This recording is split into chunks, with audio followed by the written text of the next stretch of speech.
السلام علیکم ورحمۃ اللہ وبرکاتہ۔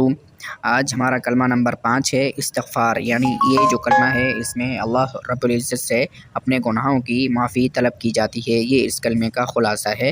کل انشاءاللہ ہم کلمہ نمبر 6 اور پڑھیں گے اور اس کا ترجمہ بھی انشاءاللہ آپ کے سامنے رکھیں گے۔ آپ کو بتاتے چلیں کہ ہم اس چینل پر الحمدللہ نورانی قاعدے کی 2 سیریز ہم اپلوڈ کر چکے ہیں، تختی نمبر 1 سے لے کر تختی نمبر 16 تک۔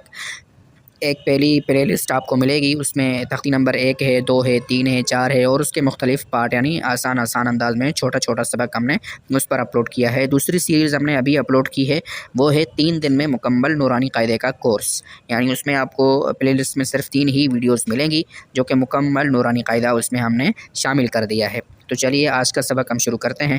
بسم اللہ الرحمن الرحیم۔ استغفر اللہ ربی من کل ذنب اذنبته عمدا او خطأ سرا او علانیة واتوب الیہ من الذنب الذی اعلم ومن الذنب الذی لا اعلم انک انت علام الغیوب وستار العیوب وغفار الذنوب ولا حول ولا قوة الا باللہ العلی العظیم۔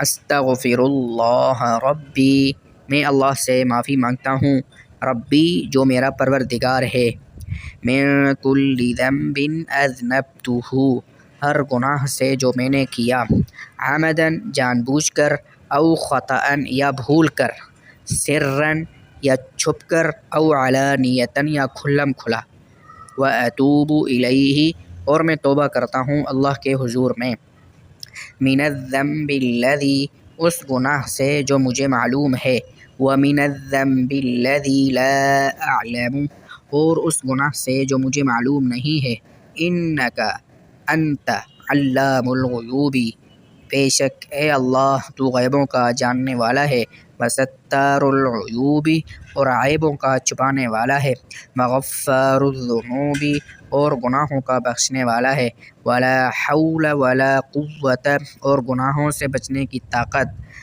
اور نیک کام کرنے کی قوت، الا باللہ العلی العظیم اللہ ہی کی طرف سے ہے جو کہ بلند شان اور عظمت والا ہے۔